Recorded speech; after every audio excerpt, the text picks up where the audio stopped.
when it started, I had a good job. I was research sort of sales director of a good research firm. My second son had just been born, so I had stability on one side and a reason not to chuck everything away on the other side. But I felt quite compelled to take a stance. Really, I think having been in research for a good 10 years, I love it. I think it's great. I think it's super powerful. But I think there is a problem with the way that we understand the world. And I think part of that problem is we ask questions about us rather than listening to people. And we think we are, but we're not. We're asking them questions. In a focus group, I set the tone. The topic guide gets signed off. It's very controlled. And most of the market research industry is quant surveys.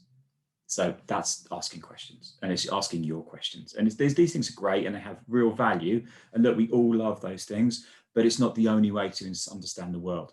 And I think there is a problem because I think it's a bit myopic. I think it's really myopic, but let's be generous, say it's a little bit, because it doesn't capture everything.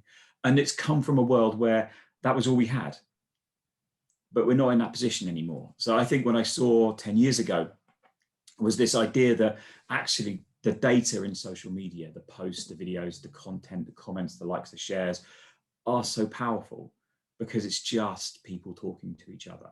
And it is that rawness and it is that natural communication that just can't be replicated through the ways that we've got already. So you've got this amazing source of data. And back in the day, 10 years ago, we were doing nothing as a market research industry. In fact, we still don't do it very well. But the way that we were finding out about the world was asking people how they used Facebook. And that's just not the point. It's just applying the same techniques that we've got to a new data source without stopping to think that the new data source actually is a genuine evolution rather in market research, rather than an incremental gain in what we're trying to do. And so that was the impetus. That was the exciting moment for me.